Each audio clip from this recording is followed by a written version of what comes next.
Hello everyone, my name is Jadip Kumar and today I am going to explain some of the concepts in the physics by solving a problem related to center of mass.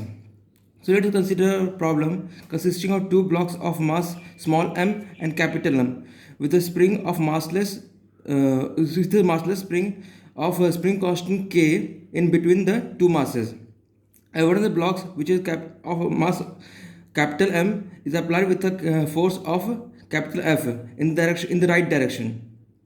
So what we have to find is the maximum deflection of the spring after the application of the force F.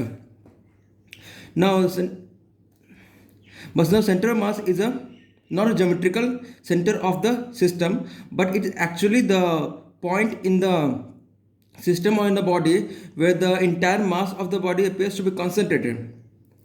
Okay, so for in this case, the center mass of the body must lie in between the two bodies, and if we consider both the bodies M and capital M and the spring to be part of an entire system, then the F force acting on capital M will act as an external force for the entire system. Then the acceleration of the center mass of the entire system can be given as A is equal to net external force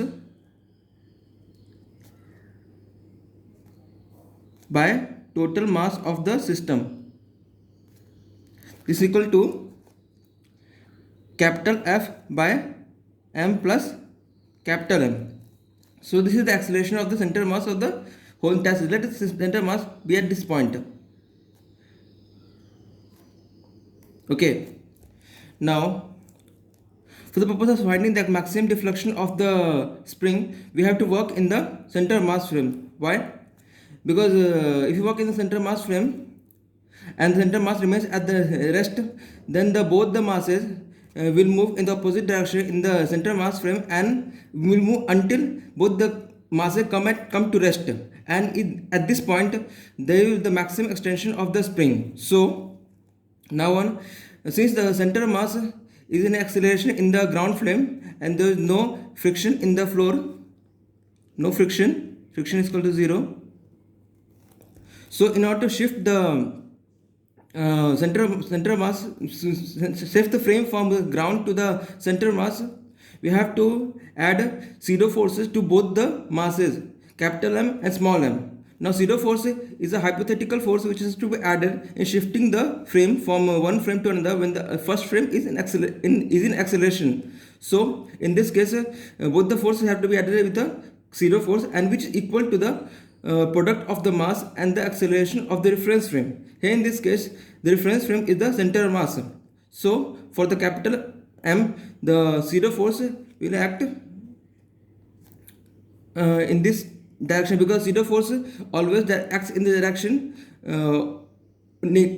opposite to the acceleration. Now acceleration depends on the capital F force, so its direction always remains in the right direction.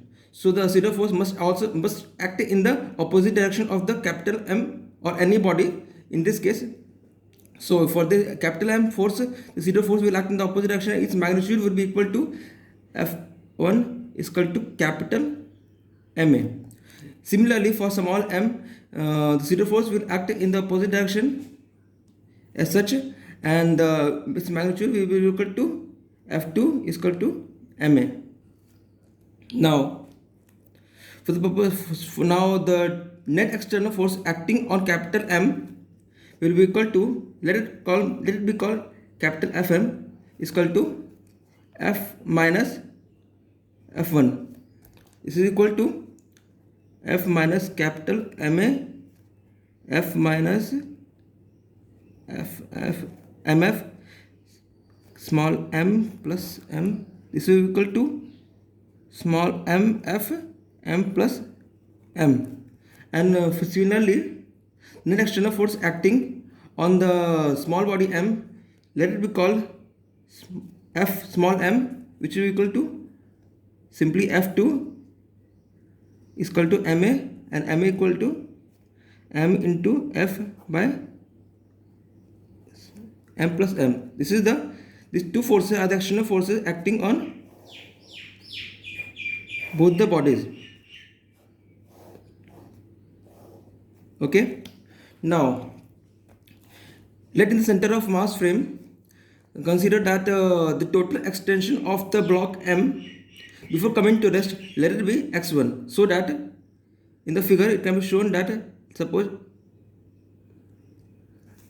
this is the extension x1, and similarly in the case of M before coming to rest,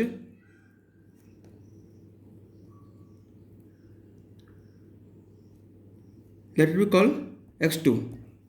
Then the total external work done by both these forces in the extension of x1 x2 can be given by net external work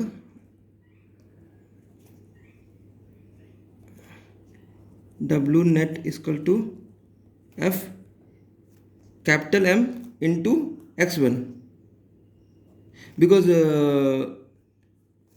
Fm acts in the direction of x1 only, so we just multiplied it, and plus for the force F2 Fm small m, and in this case also force Fm acts in the x2 direction only, so we just multiplied.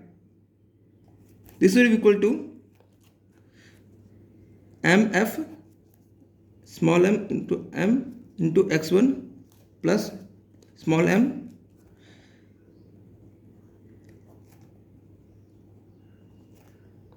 this should be equal to, since both the external forces acting on the bodies are equal, so we can make it take it common. So this will be equal to small m into f m plus m in the bracket x1 plus x2. Now this net external force acting on the entire system, which is equal to this, must be equal to the total potential energy of the system. Here in the case, the total potential of the system will consist of the potential energy of the spring, because spring is the only one which is giving the potential energy to the entire system.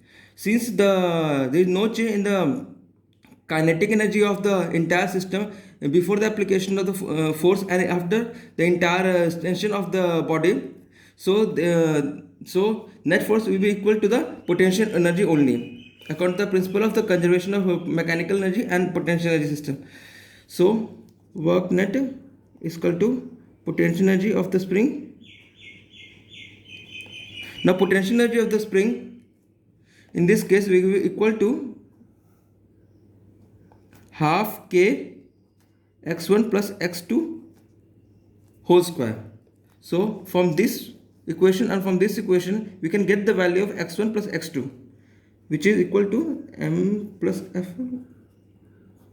x1 plus x2 is equal to half k x1 plus x2 whole square is equal to is equal to mf k small m plus m. Now x1 plus x2 is the total extension of the body after both the body attaining the maximum deflection. So this is the solution we have to find, and this is the solution of the problem. Okay, thank you.